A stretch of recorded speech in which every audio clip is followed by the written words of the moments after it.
And you notice all these new names are popping up. Yep. The Planetary Defenders. Going Oh to yeah, be yeah. reaching perihelion, or we could see it with our, because it should be the Earth. Yeah, once it comes by, okay, right there is where you'd see it. Watch it smack into Jupiter. No, I'm just joking. It doesn't look like it's going to hit anything. It really No, looks like probably it's going shouldn't. to. Okay, there it goes, and then where our closest approach is right there, and it'll be going out. It looks like Also if you going below the ecliptic. Okay. right, if it looks like if you wanted to just fly by and get a nice snapshot of what was happening in our solar system, this is what you would do.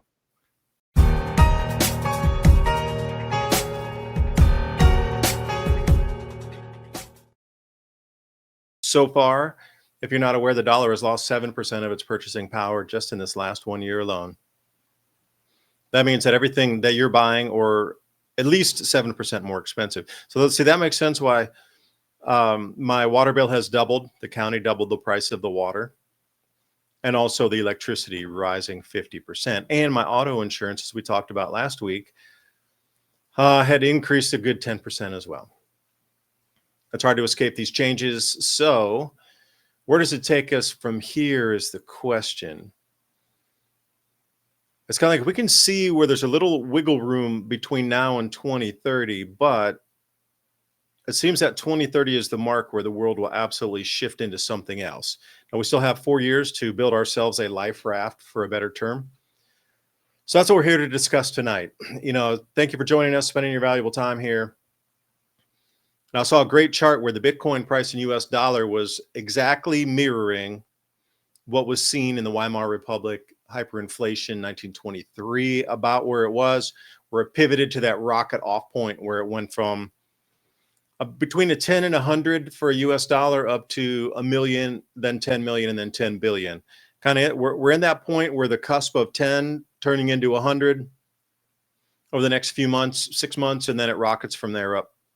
So we're at the very cusp of the hyperinflation. If you're measuring a Bitcoin USD price, big, beautiful, whatever monstrosity, not political, but I mean, the amount of money that needs to be printed for this is going to take our country into a place it doesn't want to be.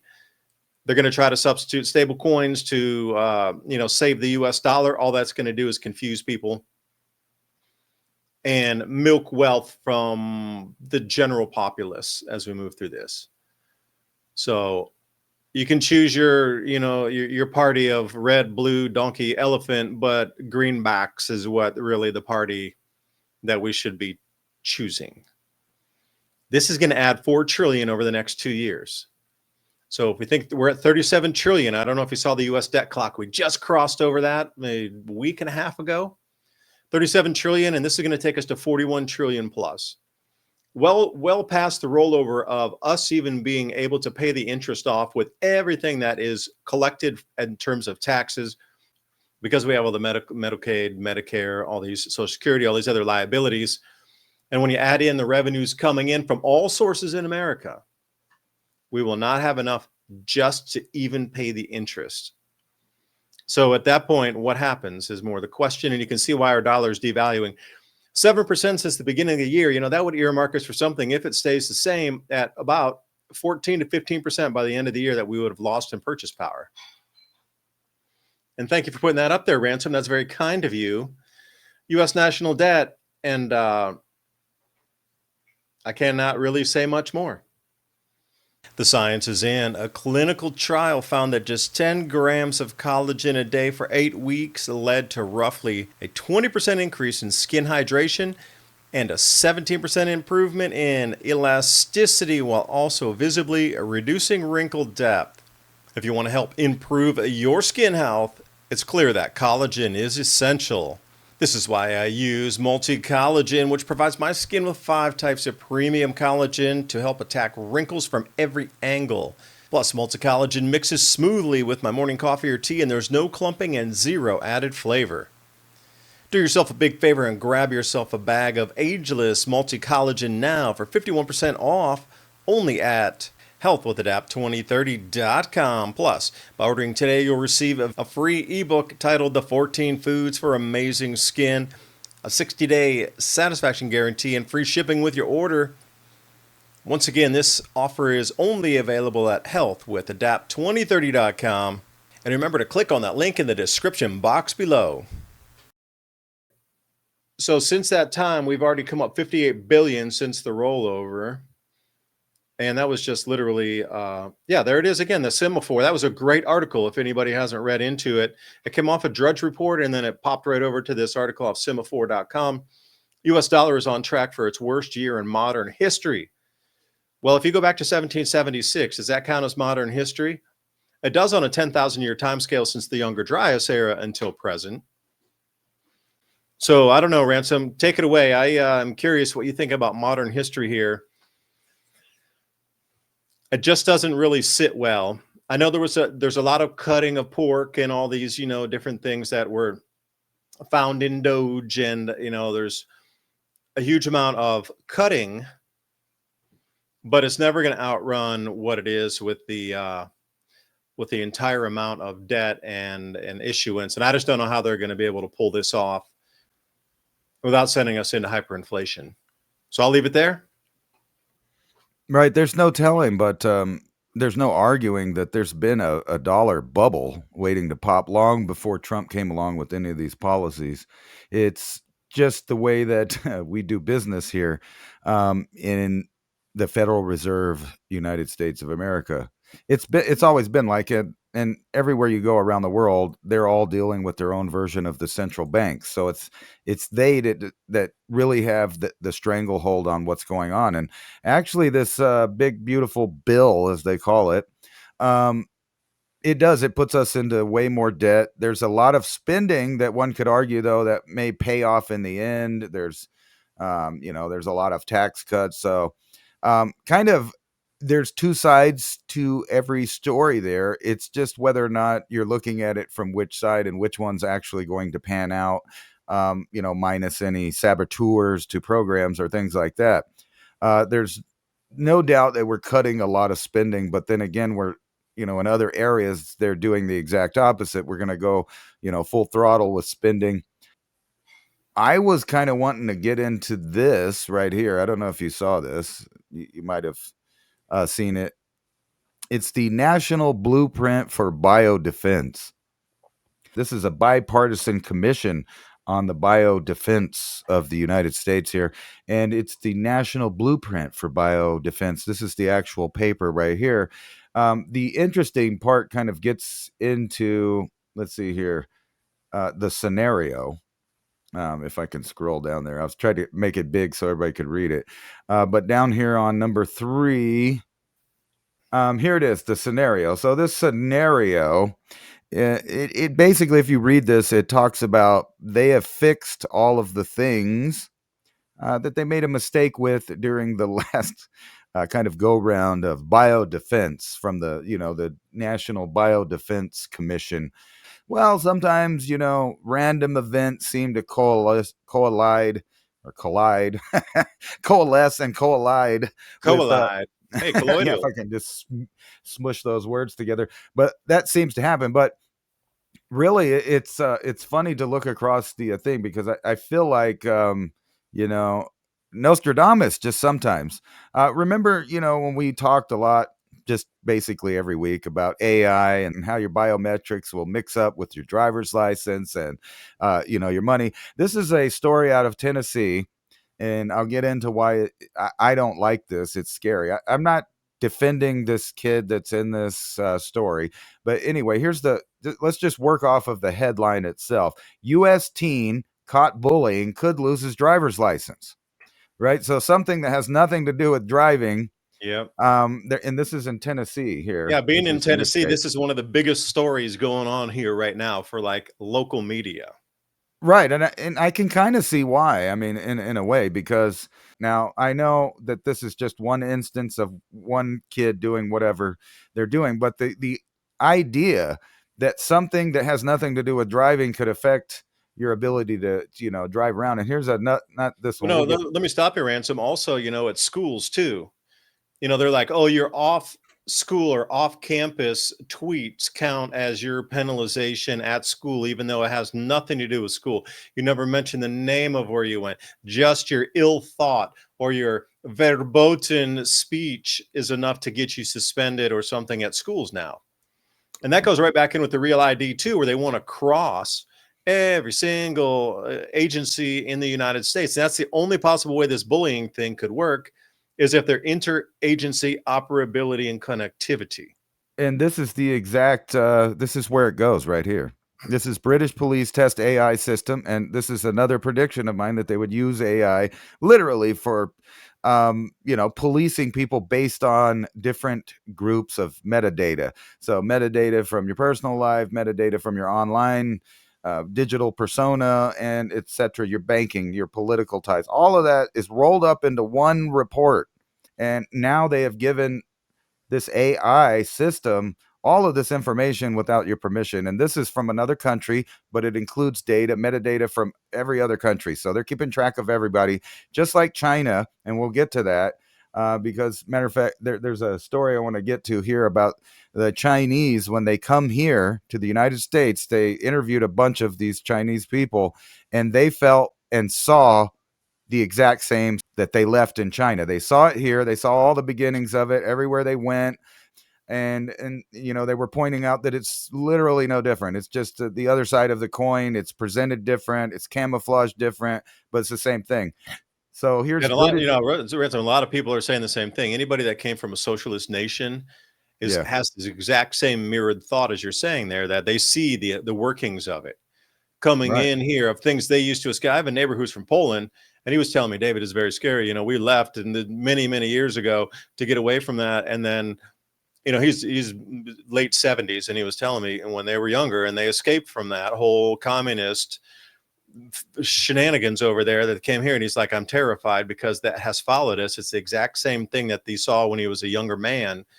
This is hidden in the big, beautiful bill. The spending in there. This is all hidden. The same type of programs over here. So what this program is basically the British government have allowed this AI to absorb as much metadata from any source, law enforcement, public, online, like all your social medias, to determine what kind of person you are and put you in a little category. Here's another one of my Nostradamus moments, that AI would soon decide who gets hired and fired. And here it is. Managers are using AI to determine raises, promotions, and layoffs. So, like I've been harping on, there's people kind of hiding behind the AI tools that now allow them to do things in an impersonal way and just kind of get away with it and move to the numbers. But it's more than that, because at some point, the person that's this manager part gets taken out of the equation. Then the corporation just decides from the top level on down who gets hired, who doesn't get hired, how much you make, and what job. Next will be what job you're allowed to do based on some kind of test like an ASVAB or an IQ test or a combination of those. And they will rule you out of entire swaths of things that an ultimate system that processes data and judges you based on previous experience, your social media, and test scores that you might have to take to apply for a job, given to you and tested by an AI. Because before I lived and worked in China for a while, and this is just before the Olympics occurred. This is 2008. It was pretty like light gloves at that time, but you could see this thing steamrolling. They used to, in the beginning, they called it Sesame credit, and it was fun and it was voluntary. And before they turned it into the social credit score, which we know now, in the beginning, to introduce it to the populace, it was called Sesame credit. And again, it was all voluntary, and they made it fun and gamifiable, and it was just like, ooh, see what your score is, right? At that time, any kind of blogger that was like a food blogger or a financial blogger, they were totally left alone as long as you didn't say anything against the government. But now today, they are actually arresting financial bloggers that are not saying anything about government policy. They're just simply showing a graph and saying, well, China GDP declined from last year. Auto sales from BYD, which is a main company over there doing a lot of EVs and stuff, decline. The export totals going out on the outbound sales for BYD electric vehicles is down from last year, and it's below the 5-year average by 5%. They're being arrested for putting those graphs out now. So whatever's going on in China, it's totally jumped the shark to kind of hands off, and you never would have thought arresting a blogger just for showing a simple graphic like this. Unreal. you know exactly what you were talking about. There's this great movie called The Long Way Home, and it's about a guy that got arrested in East Germany and got sent to the gulag, and him and a bunch of other people, they escaped the gulag, and they almost died from freezing, almost died from getting eaten by wolves.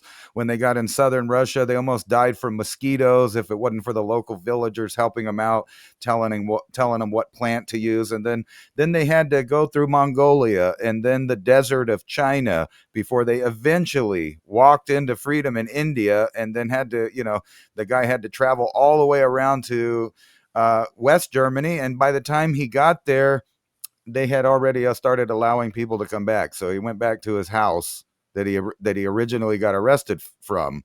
Like it took him 20 or 30 years to get back home after escaping a gulag. And then you got this, our third interstellar object barreling through our solar system. So could, gonna go whip past the sun. Last time this happened, whatever object it was came and slowed down almost to a complete stop near Earth, and then took off really fast again. So this one's just speeding through. I would think that this is just some kind of rock, but it puts It's it Comet the Ison for anybody taking notes of that last slowdown. And Comet Ison, ISON. Actually, that was some of my first videos I ever did on YouTube, was following that one. right, and then you had the Moo Moo or Mau Mau or whatever they called that thing, and here's the third one. So this kind of stuff really messes with people's psyche, especially when they have that cabin fever fear mentality. They're dying for something new to happen. And you notice all these new names are popping up. Yep. The Planetary Defenders. Going Oh to yeah, be yeah. reaching perihelion, or we could see it with our, because it should be the Earth. Yeah, once it comes, okay, right there is where you'd see it. Watch it smack into Jupiter. No, I'm just joking. It doesn't look like it's going to hit anything. It really No, looks like probably it's going shouldn't. to. Okay, there it goes, and then where our closest approach is right there, and it'll be going out. It looks like Also if you going below the ecliptic. Okay. right, if it looks like if you wanted to just fly by and get a nice snapshot of what was happening in our solar system, this is what you would do. Yeah, because look how it misses Jupiter. You'd think Jupiter was gravitational tug would have pulled that in or to perturb that a little bit. If it's a small space rock, Jupiter should affect that as it's going out. It got really close. I mean, that They put out all of these things at once, and they know people are reading it. Like you and I are reading this stuff. Millions of billions maybe are reading these ideas. If not, they're watching television or they're on their social media app getting their news that way. But either way, what they're really doing, whether it's voluntary or involuntary, is we're supplying that said AI with all the data it needs to literally read our minds. And I brought this up before that there's, all these different machines that do different things now based on AI algorithms. They can see what picture you're thinking, they can type out what words you're thinking, they can even partially show what's in a dream. But now, you just got mind reading AI that predicts what you're going to do, and it's pretty accurate. it's to stop shoplifters. So it's for the betterment of everybody. I think it also would be able to tell if somebody was holding on to a real secret about our times.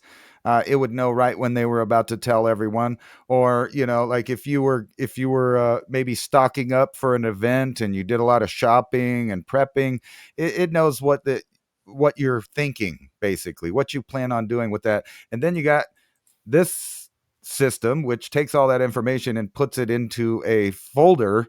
So you got all of these folders in different nations, not even the one that you're doing. So this is the future of who's going to have a job, who's going to have money, who's going to own property, all of that stuff. It's all rolled into this idea. So the question is are we going to allow that, or are they going to start passing bills like in Texas to ban, fake meats, lab grown meats, and all of these other things? Everything is now fake. I mean, including yesterday, I was watching, them really pushing this diamond commercial about their lab grown diamonds, and it just kept making me think, yeah, there's lab grown hearts and lab grown diamonds and lab grown computers. Everything is now in the hands, and we're at that singularity. Obviously we've passed it. What's going on now is a psychological campaign to steer what we do next with the information that they're slowly leaking out. So we're already in the next era, they're just getting you used to it incrementally because the human brain has a hard time absorbing so much change at once that we would fight it. But if you let it, trickle, and then people are like, oh, yeah, I read that last year, it's not a big deal to them anymore.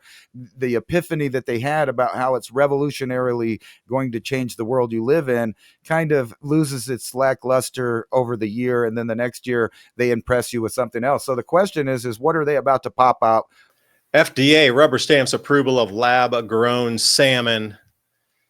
That's what we need, isn't it? Cell-cultured salmon fish, straight to the plate. So when you read about it, it's all the newest FDA has cleared the first ever lab-grown fish for sale in the United States. And if we take a look at the date on this one, that's June 12th. So this is relatively new. And Wild Type is a California-based food tech company and is approved now to serve its cell-cultivated coho salmon. So I don't know why the USDA would allow you to do lab-grown fish, but they approved lab-grown meats or lab-grown steaks. So right here's what the FDA, our Food and Drug Administration, hopefully there's an overhaul in this agency as well, because they've gone way off the shark here. The safety of wild type salmon. See how because you almost, if you didn't, you go wild salmon, wild type salmon. You see how the lexicon in there, if you're not paying attention, wild salmon, yeah, I'll take that one. Wild type salmon. Based on the data, this is from the FDA, and information presented in Wild Type's pre-market safety submission, which I would like to see that also, but not available for the public. You're not privy to see what you're going to consume with the cell-grown. And again, are they bringing it from microplastic bacteria, or how are they growing this thing? It's coming from somewhere as a cultured medium. So what's the medium? They're probably not using agar to start growing some protein source like this. We have no questions at this time about Wild Type's conclusions that foods comprising or containing cultured coho salmon cell material resulting from their production process defined in the submission. Okay, what's their production process? I would love to see that also. Verboten, that is a trade secret, are as safe as and comparable for foods produced by other methods. Furthermore, at this time, we have not identified any information indicating that the production process, as described in the submission, would expected to be resulting in food that bears or contains any substance or microorganism that would adulterate the food. And my question would be, FDA, are you involved in this? Do you have any shares in the company? Do you sit on the board? Are you receiving compensation? Are you going to be appointed as an advisor or some sort of secretariat for this company as it gets these billions in funding to run forward? And once here, how it's made. Oh, let's see how it's made. I already read through this, so I was just like, what? Wild Type begins the creation of what are called the cleanest, most sustainable seafood on the planet.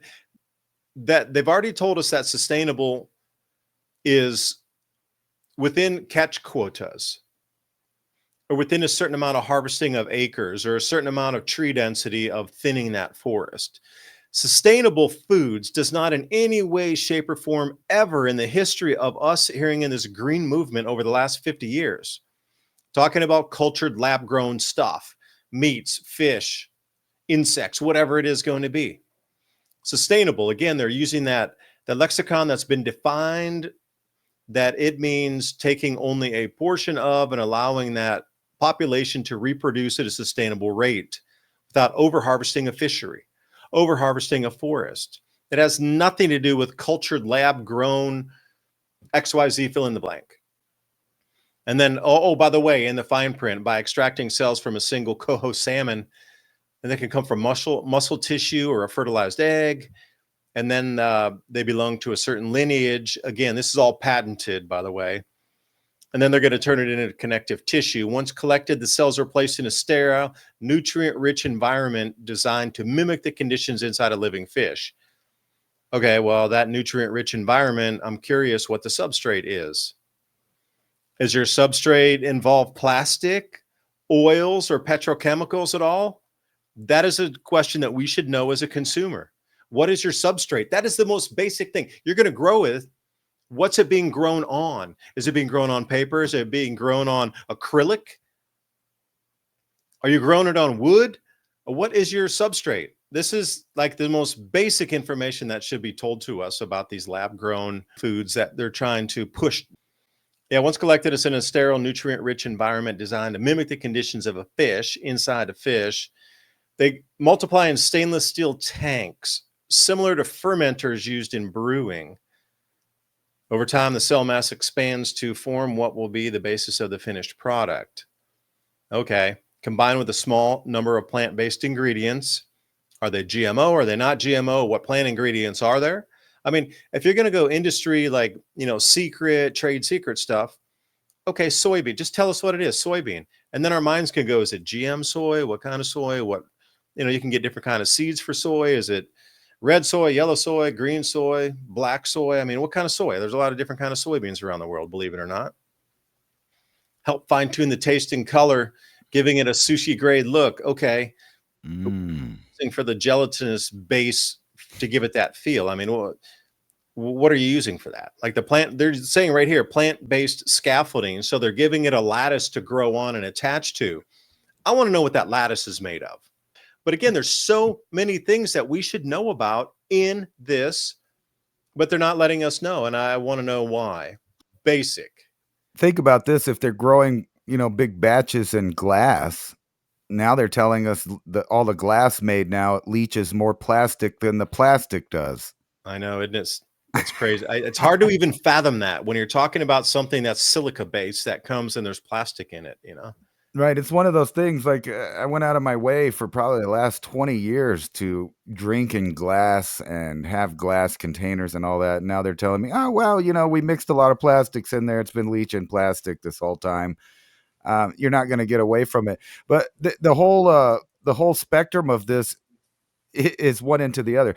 But think about this. It's almost as if something big is going to happen and they need people to accept the idea that there might not be food for a long period of time, but it's okay because your governments have a substitute. We can grow fish, we can grow chicken, we can grow beef in these big trays and you can eat it. It's just like, I don't know, you can name a dozen sci-fi movies. It's kind of the thing that they've been telling us about since the 20s, that in the future, you're just going to eat some kind of mushy bar of something. But think about it. If you're starving, your family's starving, and they say, hey, don't worry about it. We got food over at the alligator Alcatraz. You can come over to the alligator Alcatraz and eat you some synthetic alligator. People with starving children are going to go do that. That's what they're going to do if they don't have their own way to, find some kind of sustenance. But just think about that. Any large-scale war, famine, pandemic, natural disaster, asteroid, volcano, tsunami, if it's big enough, they'll sell you on the idea it's okay because we have the technology. We don't even need the original food anymore. We could just grow it in vats in the masses. They can fry it like chicken. They can bread it like whatever, fried fish. Would you even know that you were eating it unless you knew Yes. about it?